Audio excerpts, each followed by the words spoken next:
The following audio is via a Skype call.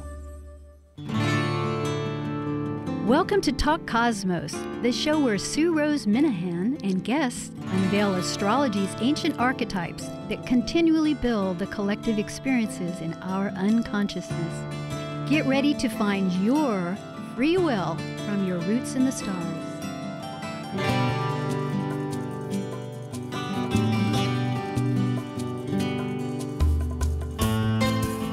Hi, this is Sue Rose Minahan, and today begins our new archetype, which is Gemini. This is the third of the archetypes. We started with Aries, which is that spark of energy moving into action, followed by Taurus, looking where do you put that energy, that into a vessel, some form. And now the matter of a mental sign, an air sign that goes between the energy of thought and to find less chaos in the world, the great world that we live in, the changing nature of time and space. It's that connection. It's constant connection, constant communication. Because how can you connect unless you communicate? And it's an external rhythm. It's outside of ourselves because the body has been formed. Now it's like, well, where are we at? Who are these sisters and brothers? Where's this environment? How do we communicate? Because we can communicate in our thought, but it isn't until it gets expressed in words, often, or some form. There's many forms of languages. Word is one. There's music. They're all symbolic. They're all symbolisms of the thought process. And it is Gemini is a diversity. So tonight, since we are in Gemini, I and my guest, I give total expansion to both of us, and we follow a little here and a little there. We're doing it in a Gemini fashion. It all ties together. It all relates in this world. The ancients had ways of describing language too, these tools, and they spoke in terms of mythology, which often for Gemini relate to the twins. And the twins were siblings, which involves Gemini connection with the other person. Well, it's not just the other person, but the point is that they were two brothers, but they had different fathers. One was mortal and one was immortal. The reason being is that they were born with a father of Zeus and a father of a mortal, the king of Sparta. And they eventually, one died, as the course was, being mortal. And in that course, the Castor, who died, and Pollux was just grief-stricken and finally went to Zeus and besieged, asked him, please, how do we get together? And Zeus accommodated, saying, you can, but not at the same time. In other words, and much like the constellation, which is represented sometimes as above horizon, sometimes below the horizon of the ecliptic, that we can see visibly. In other words, one is above and one is below of the stars, of the two stars in the Gemini constellation. But the two brothers could go to the underworld of the matter form, and or to the higher world of Zeus, which is our spiritual essence. This is all symbolism. And eventually, what it really demonstrates is that communication is not necessarily just instructions. It really is connecting form with spirit, that entire system of life. Language is a feature that illustrates our thoughts, because thoughts are things. We're constantly creating them. We demonstrate it in the word. We use our hands. Hands in the body are represented by Gemini. We'll discuss that a bit tonight. And our pinky on our hand actually represents Mercury also. There's very many ways of getting to these ways of understanding further the language of who we are, what we are with our cosmos, with our world. And again, understanding some of these metaphysical terms is a matter of really introspecting into what the thought patterns were. And looking at stories such as Gilgamesh, which is which essentially has been noted as the first real novel, has that context of beginning, middle, end, and the path of consciousness that says, what is the mortal life? How are we going to, and is there an afterlife? Which shows us, why do we have language? It is so that we can connect our essences, so that we can connect thought patterns, which goes to the polarity of Sagittarius, because essentially in astrology, there's only one axis. We happen to be in the month of Gemini, and that's our focus. But across the board, looking across to the opposite 180 degrees as far as the horoscope goes, there is Sagittarius, finding meaningfulness. And by the language has so many purposes, and it is to understand how they're thinking, how they thought, and is there something to learn? Well, learning is going to be a big deal for tonight, and I am very pleased to make a special introduction to a wonderful individual. Talevich is on a husband-wife team at LifeWorks Chiropractic Center in Sierra Madre.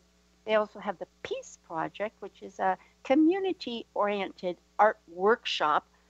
It's also part of their business, and you can certainly find Cass through her website, which is on Talk Cosmos. Later today, or tonight as the case is, I happen to be in Chicago, by the way. I'm Skyping in. I'm here for an astrology conference.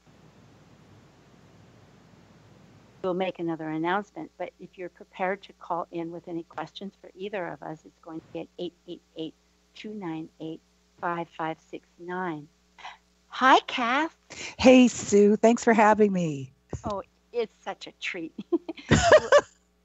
You're very special, and you really have, you work directly with so many concepts here with the Gemini. For instance, at work, perhaps you can explain a little how that would help with hands, and because you work a lot with pain, moving the body with pain. How would that? Mm-hmm. I do. The work that I do, which is called physiosynthesis, came out of formulated movement. We're kind of a sister to Pilates type work, but we do a certain amount of work with our hands and with touch. And I do a lot of it that way. If somebody comes into me with a lot of pain or even not a lot of pain, a big part of the work I do is through touch. And when you talk about communication, of course, there are all of the wonderful music and language, but touch is enormous, and how we touch and what we convey that way. So that's a really big part of my daily life. Talk about connection. That really is true. And it speaks directly from the archetype before, which is the senses with Taurus. So it unites it. Is with physiosynthesis, since you are an instructor with that too, do people learn the same way on how you teach the physiosynthesis, or how does that, how do people learn how to help themselves with this? Oh, good question.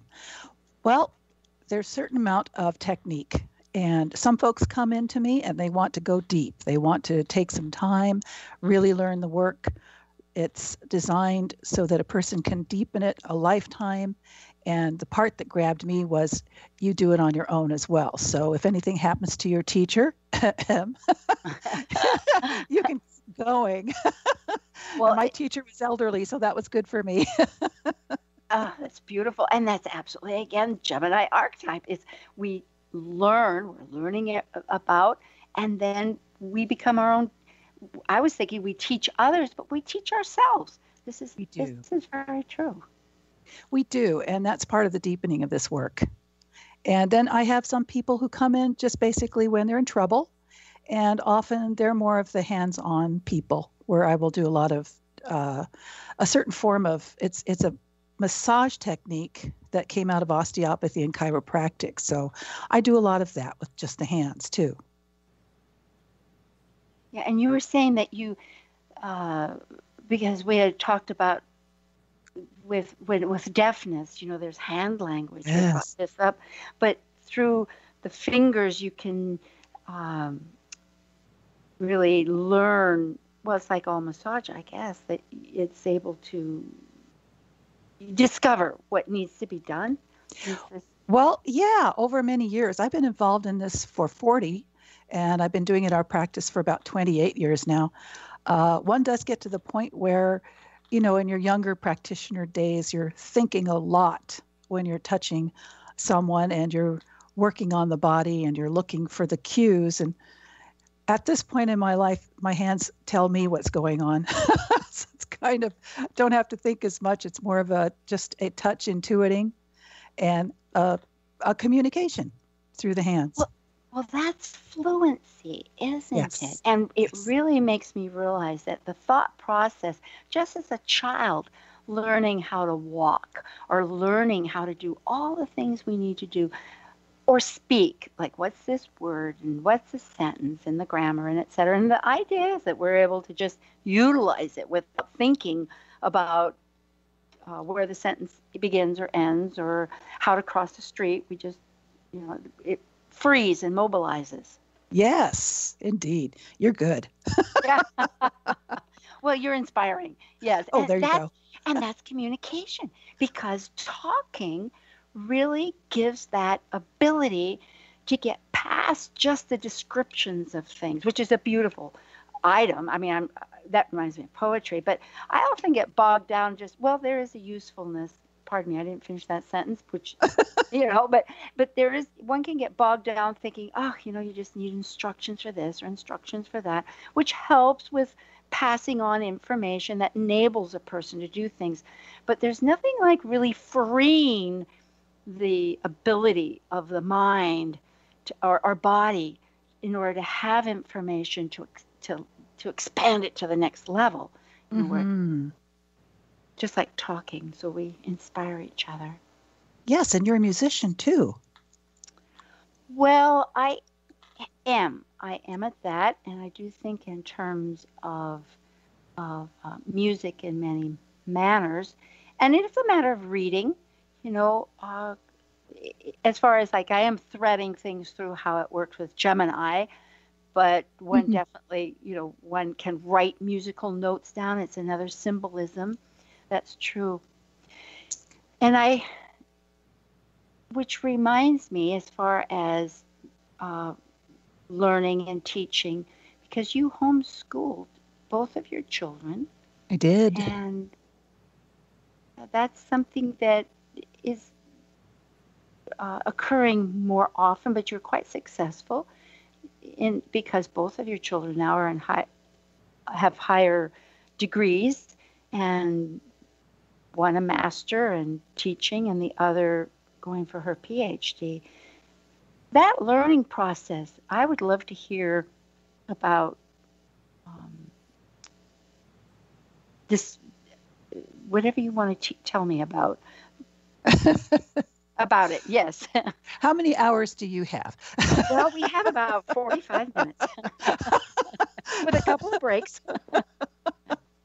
Oh my. Well, we got into this because in the case of our children, the school situation that we were in our town was going through difficulty. We had tried a few schools and private schools, and their lights were going out. They were just not expressed, and we're having a lot of problems with it. So with great trepidation, I decided we're going to try this on. And it was really a remarkable experience. Our son was going into 8th grade and our daughter into 2nd.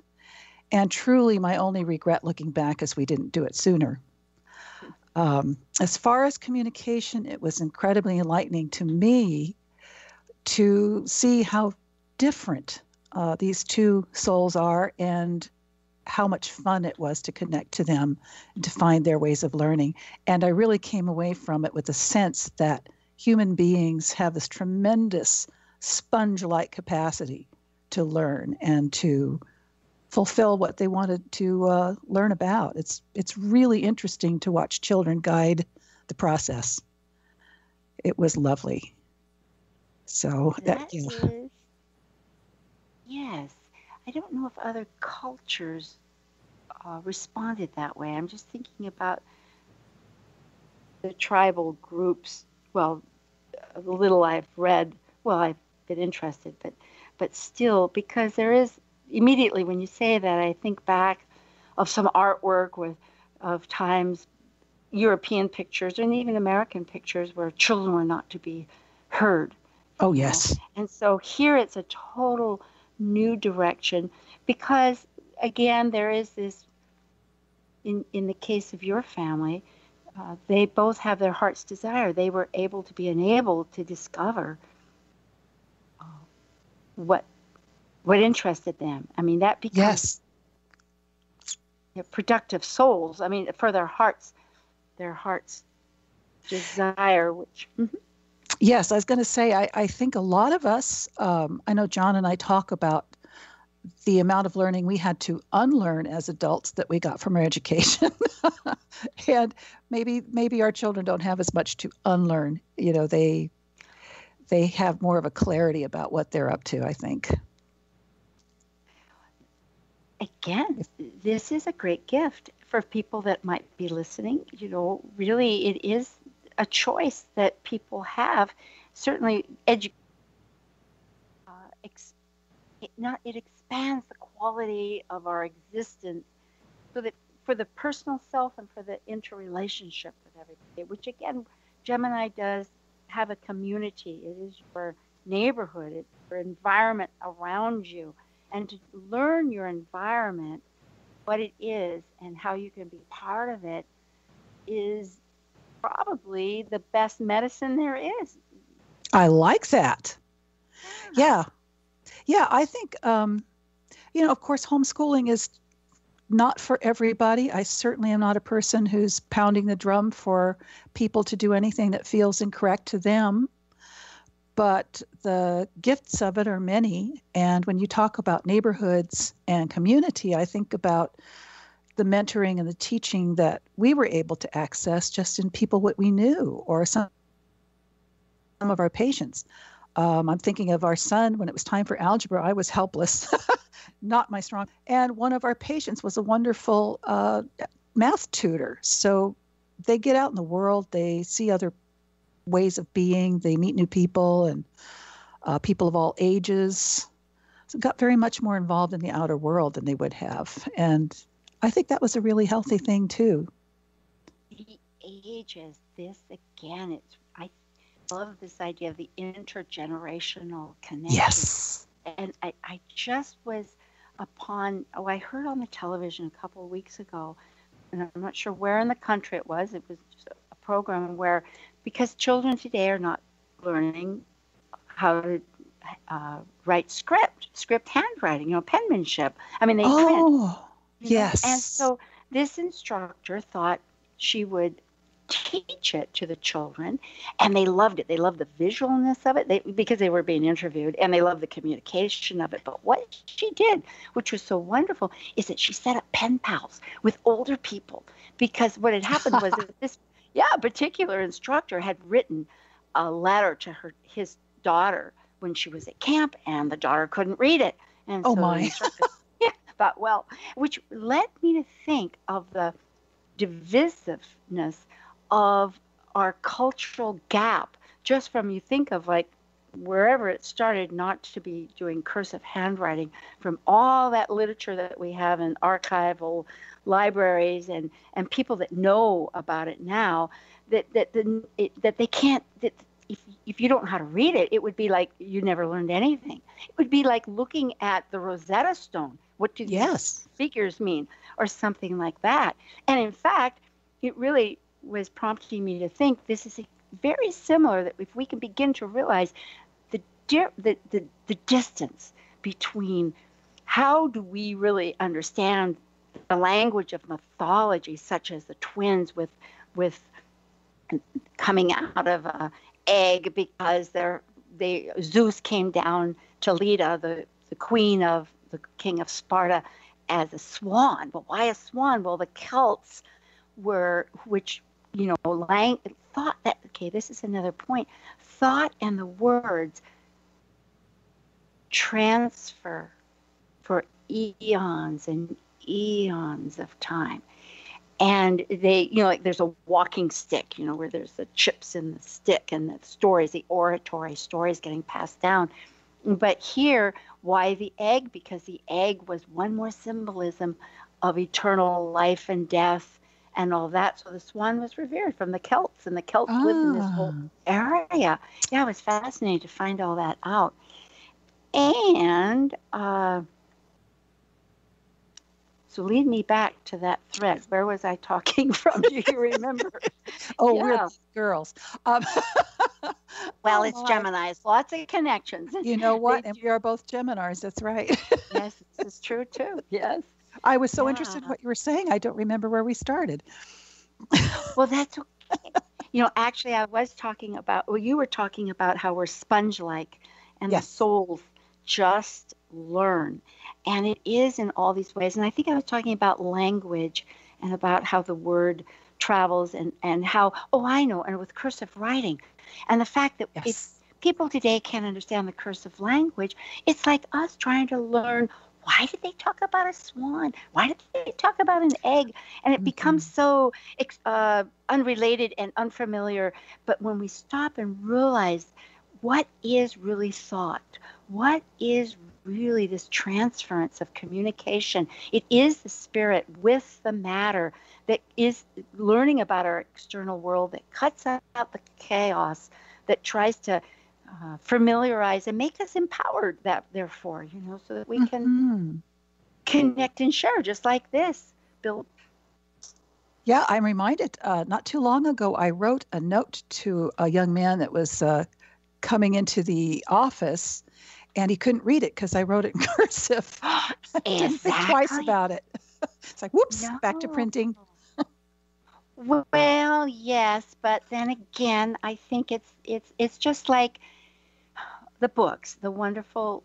I mean, I love books. What Gemini wouldn't like books? It's like, oh boy, these books. Just the title tells you something. It's like, yes. So, okay, books. That was all of a sudden I'm seeing all these titles running in front of me.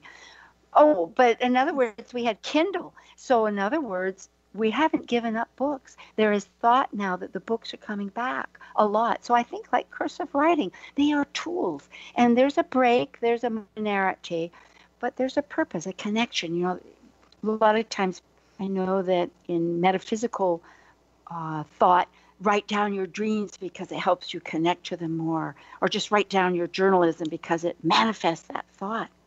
Yes, and printing is slower.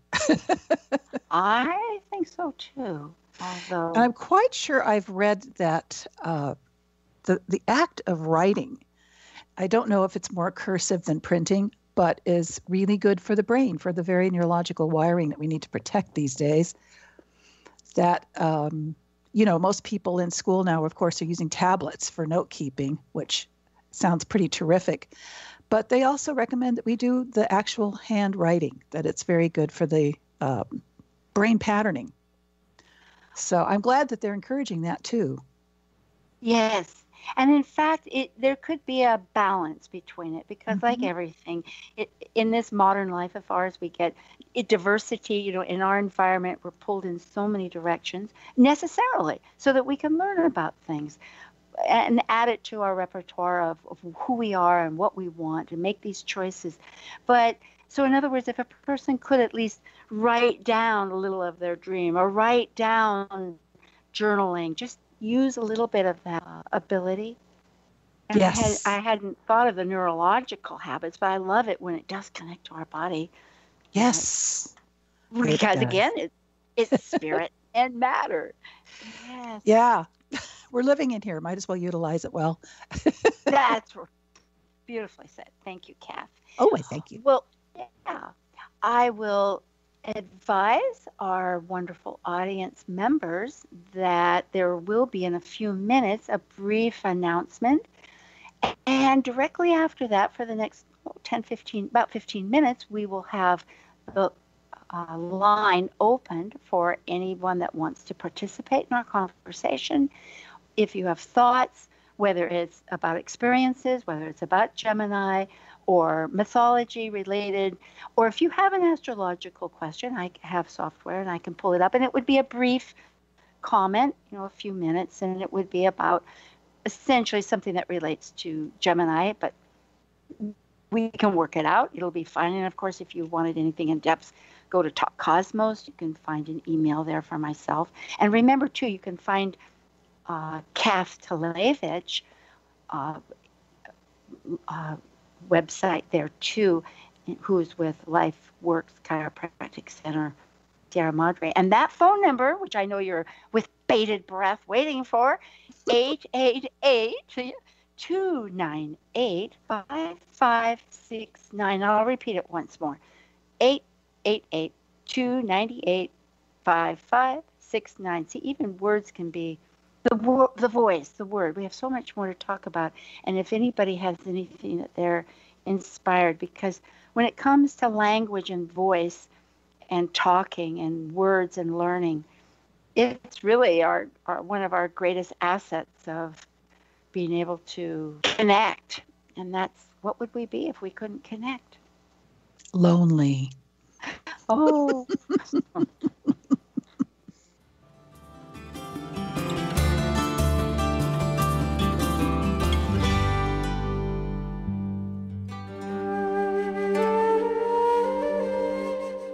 While we take a break from this week's edition of Talk Cosmos, let's take a look at this cycle's archetype. We are currently in the period of Gemini.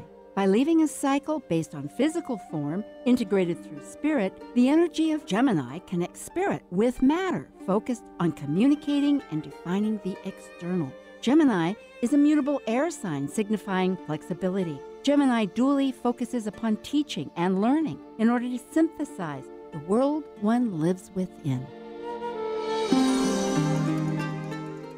Hi, this is Liz Machette, astrologer, tarotist, Reiki master teacher, and you're listening to Talk Cosmos on Alternative Talk 1150 AM, where we discuss the meaningfulness of our roots in the stars.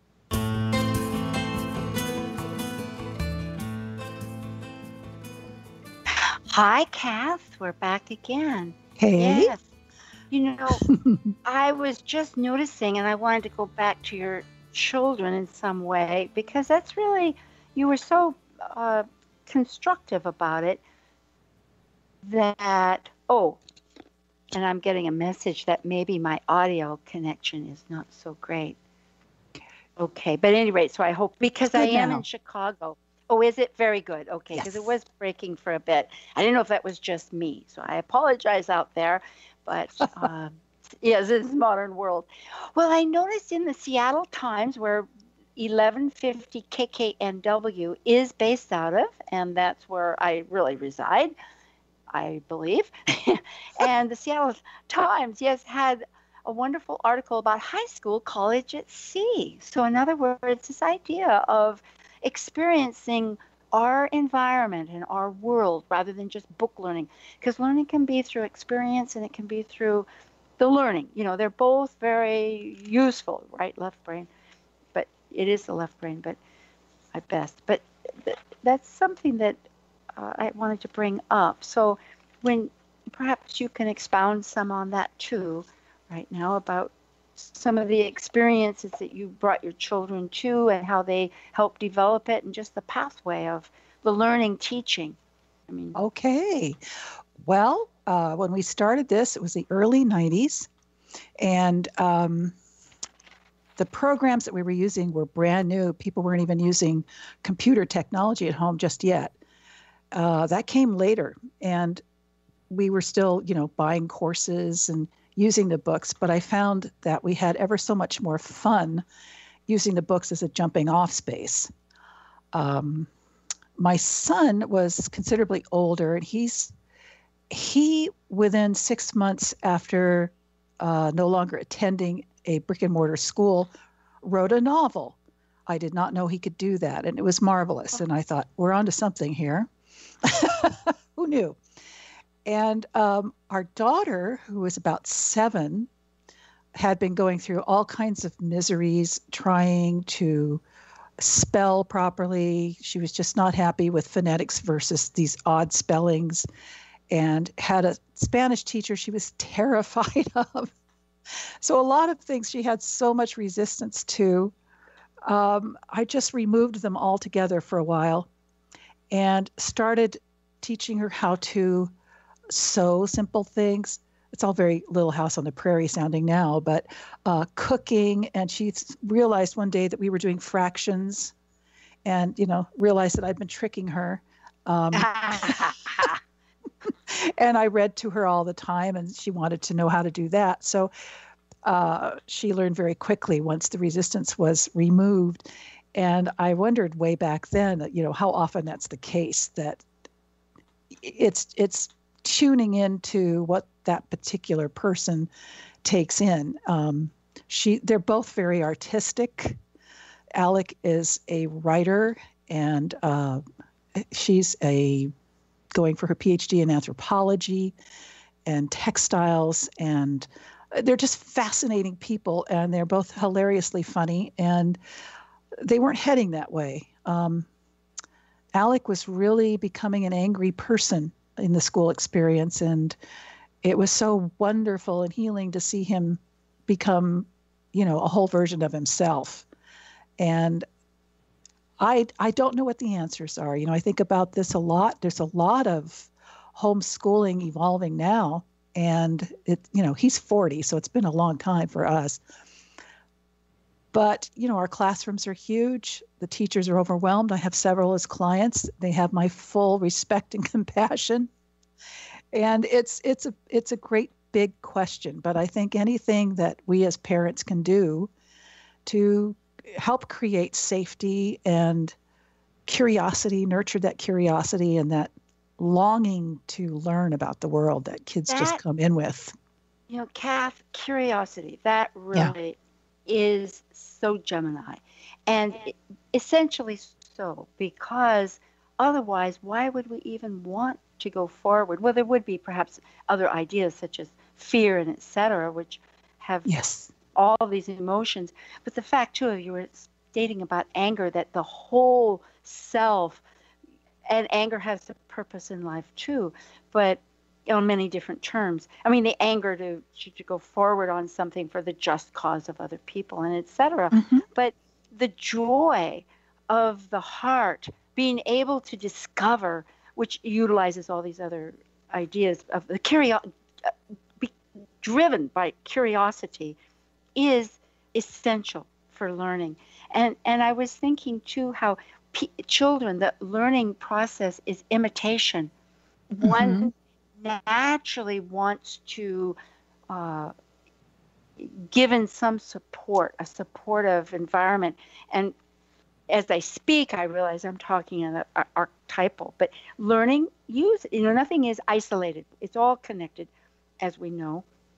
I mean, that's what one focus of Gemini, in the sense, I will repeat, with spirit and matter, but it is these isolated forms that all move together to make patterns. But with that safety, which helps. But imitation, because of reading. Again, another article was for literacy, which is the greatest way of learning, and reading. And then people they know what the sound sounds like. And it says that even with one book, with that is how much she wrote. It's a book called That's Not My Owl. And it's an interactive book that allows readers to touch. I'm reading it here. Yeah, and feel characters, the story unfolds. So your son actually wrote a novel. Now, did he, in that process, I'm trying to think about whether, because teaching, you're learning also. I mean, that's the other part of this Gemini process. And so he was therefore learning, but in the sense he was teaching. Absolutely. Yeah, I find I also, my kids were in preschools when they were little that required a certain amount of volunteering on the part of the mothers, because the fathers generally, occasionally they showed up. And They're busy. yeah, and this was back, way back. But I noticed there, how many variations there are in all of us and in the children. And it was a hoot, just to see all these different kinds of kids. And to appreciate that, I think the incredible importance of acknowledging that and zeroing in on that particular person and inviting them. So, my kids taught me a heck of a lot. I thought when I took this on, well, we'll get us our books and we'll buy the course and, we'll sit down every day. I'm like, nah. No, didn't work that way. We evolved through the process and did a lot of coursework that was pre-designed, but did a whole lot that we made up ourselves as we went along. And I don't know, I was just really proud of how they took that on and how much they did with it. It was really special. And I'm sure that's just kids in general can do that. So, that's a good thing to realize. The learning is natural. That's right. Yes. Learning is a natural skill that we have. And I think that's really what we need to realize. Yeah, which is a good thought. Did you have something you were going to say? I was going to say, I think it's as important to not dumb down or dampen that curiosity as it is to wake it up. And I think that's one of the difficulties, is in a lot of our classroom situations is it's an overwhelming proposition right now. And even when my kids were in school, it was, very busy and culture is changing and there's just so much going on. And it's really imperative that when the kids are home that we do our best to engage them and not just let them hang out with the computer or the tablet or, do something. Yeah, that's very true. Make their thoughts of validity and be able to let them run its course because their thoughts evolve. For instance, I was actually hearing online talk by James Van Praagh, who's a medium, and he said thoughts are things. Their energy continually comes back, and we create thoughts all the time to live them. For us to live, which he's quite renowned and has a lot of experience in that.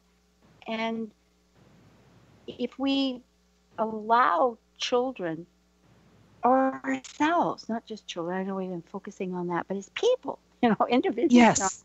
this world to really engage in, I like that word, engage. That's interactive, because the Gemini again they love to talk, but they love to hear, because you need more information.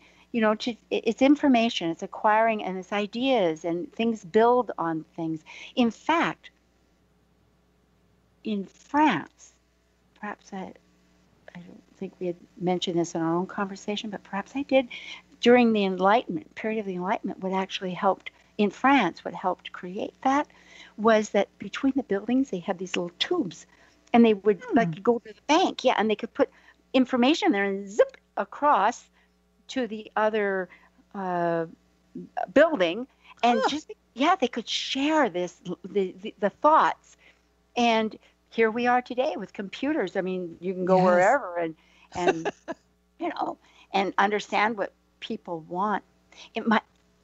My husband was telling me that they've discovered the oldest message, some from the 1800s, in a bottle. I don't know what it says. Oh my. Yeah. Yeah, I wonder what it said. I know. I thought, should I even mention it? But perhaps somebody will find out. Hopefully it didn't say maybe it just said hi, but time in a bottle. There's so many. Wasn't that a song?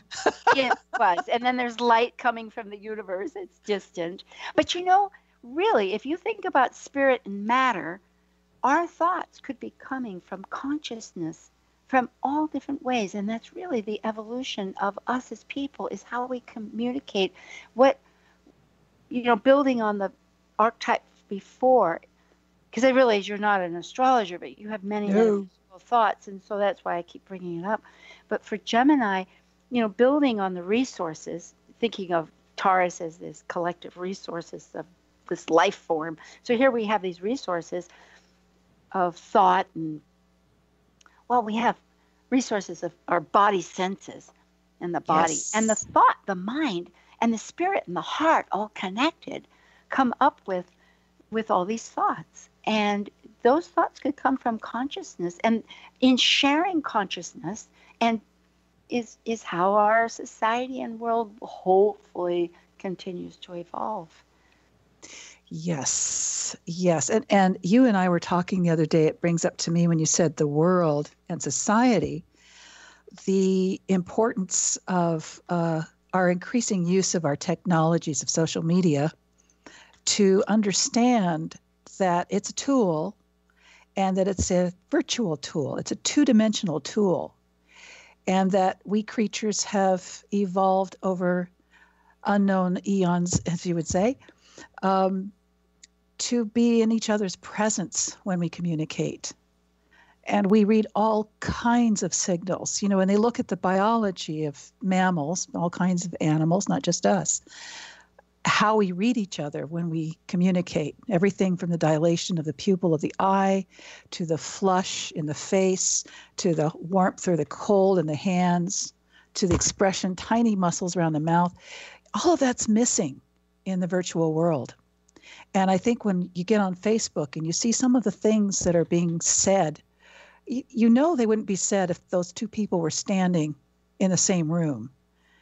So it's a wonderful tool, but I think, in the interest of peace and communication and harmony, we have to understand that we also need to be with each other in the third dimension. To actually be in the same space with each other, and not increasingly just rely on these other technologies, at least not all the time. There's a lot of studies about, the extreme loneliness and depression in the young people who use the most of the social media, and they're even seeing measurable withdrawal effects. And it doesn't surprise me. Sometimes we'll have patients come in with very young kids, and they'll be sitting there on a tablet the whole time. Those same children will bring out a basket of polished rocks. They're thrilled. I mean, I think we long for our world, our touch, the use of all our senses, and especially when we're communicating with one another. So I'm just speaking to not forgetting, when you talk about what we come from and what we are, that we're developing a new language with this rapid increase in our technology, and we're just still in the infancy in how to be with this, and to still maintain the importance of our true connection, thus far anyway, with being, physically close to one another as well. I hope that makes sense. Oh, it does. It does. No, it's a really thought stream.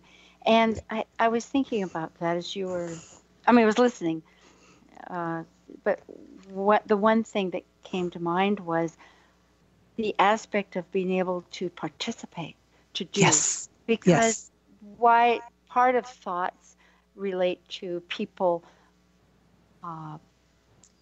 learning to do something, instructive-wise. That's a large reason why we have language, written down anyway, and reading it, to connect. And it utilizes our imagination and whatnot, but to really focus also on interconnections of how it empowers ourselves, how we can change how we can participate in our environment, not just in some idea, which I suppose on a healthy nature, they have these, I have a sister that sends me, not so often lately, but little flash mobs, where they go out and all of a Oh, sudden yes. you're at some location and everybody is text to say, and then suddenly there's this marvelous opera singing and people Yes. dangling from the ceilings, and why? Because they connected and communicated and said, get there. So it could be that really it is a matter of us exploring more and more how to use it. And I think too they have holograms, so maybe that'll get it off the page and we'll start. Ooh. Yeah. Well, I think sometimes of, the incredible gift of the cell phones in social justice, all around the world with these terrible things happen, people are filming it or videotaping it or whatever you call it. Oh, yes. Oh, such a troglodyte. And it can't be hidden anymore in the way that it used to be. And this is huge, the awareness that we share through social media of what's going on. It's an incredible tool for that. Well, it is. As far as the word goes, because I am going back to Gemini, it is, well, even biblically, for those that's an emphasis, but of course it is one of, the word. And the word in many cultures and religions has great power. I know with the Islamic, they feel very strongly not to, actually, and I think they were Judaism, where it's too great of a power to limit by its definition. So there's no physical imagery of it, but you can use calligraphy, and so it's become very expressive. Yes. That is a way of experiencing, and because experience and learning, there is that reading, that communicative, but it's also the experience. I mean, in other words, the stories of old were stories of many experiences that people could relate to, so that they could know, maybe they weren't always like here, the queen had two husbands, whereas actually the second husband, Zeus, was of spirit, meaning, I think in my mind anyway, she very much wanted to relate to the source, which in their thinking at that time was this god Zeus. You mean it wasn't really a swan? I'm disappointed, Sue. Oh, well, okay. It wasn't the Easter egg or whatever that comes around. Yeah, no, the swan's a gorgeous creature. Yes. Oh, and let's see. We have a few minutes here left, and we didn't have any callers, and we're always glad. I know many of you do listen, and we're so grateful. It's not necessary to call in. I never have any pressure. It's just an opportunity. And to remind you, you are listening, of course, to 1150 KKNW, but we have an app. The radio station, does have an app, 11 a.m., in case you're away from home and not on your laptop or the radio station. And the one other thought is that we have archives. So if you want to hear something again or another program at ever, always go on to talkcosmos.com. There, voila. Voila. Yes. And that's another thing, language, all these different languages of all the entire world forming their sounds, connecting and with their vowel structures and everything. And the ways that they express, like some languages have love in many, many ways, descriptions, and others, excuse me, I'll finish on this. Some, like we have not or don't, that's it in our language, where some cultures don't have that word. Don't. Yeah. That would be a different experience. Yeah, because you're trying to translate, like I think it's in Mexico, that you cannot say, it just doesn't, you say no, like no this or no that, but it's don't, because from what I understand, the do not, the mind does not, will not, refuses, that could be the way, refuses to integrate. So if you say to a child, do not touch the stove, they hear touch the stove. And then of course you wonder why. Yeah, I learned that in acting. I was in a melodrama group, and so we got a little counseling on how to think of our character and how to think it in positive terms, you know. I mean, you can think of negative things in positive terms. It's just that instead of saying, don't do this, you say, well, encourage yourself to stay away from the stove. Yeah. Like Good old redirection. Yes. Got it. Yes. Like a river. Yeah. That river of thought. Oh, my goodness. Well, we've gone through a lot of different thought patterns of language and symbolism. It is amazing how I always think of a word as the only word it could be, but yet truly it's just a word in our language right now. Ever changing too, isn't it? Yeah. What did your son do with that novel that he wrote? Did he ever? I don't think he finished it, and it was marvelous. One chapter would be first person and then third person. I remember that he very purposely developed that, and I was blown away. He was always the really smart kid that would do, enough to get the A, but thank you very much, I'm done now, and then would come home and do amazing things.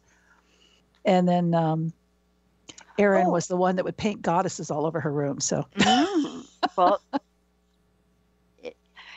as far as learning, people do have the different learning styles. And we touched on that a little bit, but I know your son reminded me of this.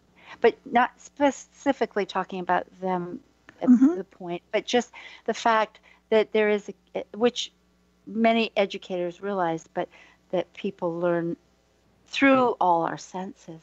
Yes.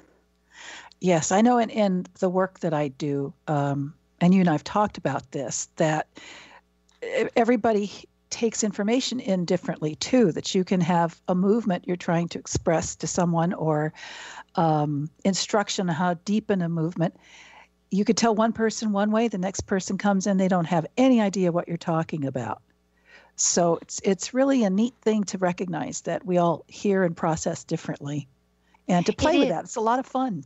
Absolutely, because there is the kinetic. Some people learn just through like walking, and they can think.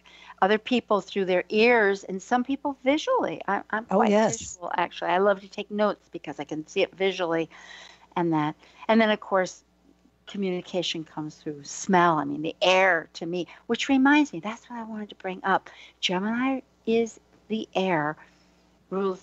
It's an air sign, and air itself connects so much. The flowers or just the trees that come in or the water, through the air. It's really, and it also is that connective force. I was just listening today on astrology, one of the lectures here, which is United Astrology Conference. Every 4 to 6 years, there's various groups that get together, and it's located in Chicago right now. But it's a resource. It's the one connected thing we all have. Our life starts with air and it ends with expelling the last air. And it's the one body that we all share. Oh, yes. Couldn't get far without that. No. Yeah, good old oxygen. It's a handy thing. Indeed it is. So it must be exciting being at the conference. Well, it is. There's a lot of communication, a lot of ideas, and Gemini does gather. That's what it does. It's diversify. It gathers information, and there's other signs as we go along that we put it in patterns with Sag, and we. For those of you that know astrology, but for those of that you don't, it may seem like a little bit like, how does all this relate? How does it connect?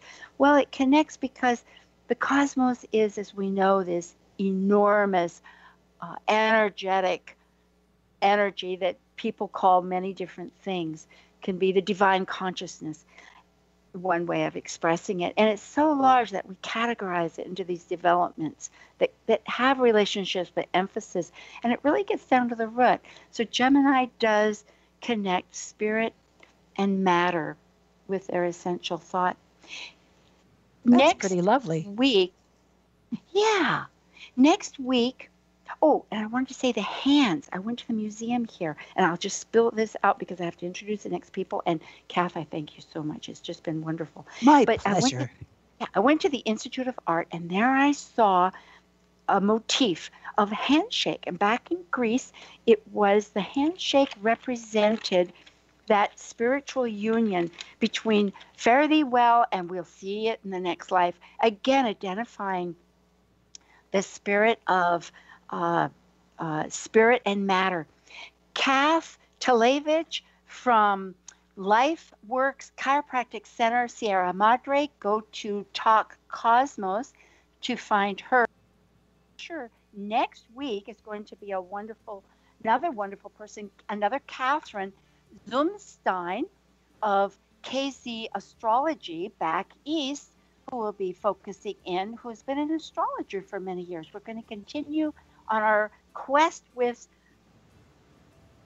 Gemini, the language, the word, the connective soul, the connective thought. And I think I have to sign off, Kath. Thank you. Thank you, Sue.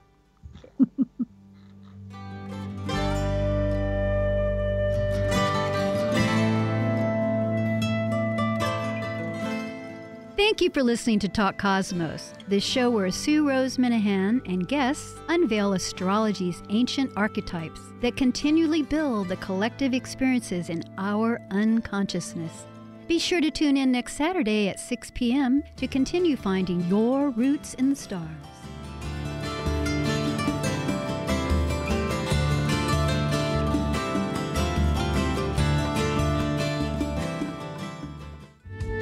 The preceding audio was via a Skype call.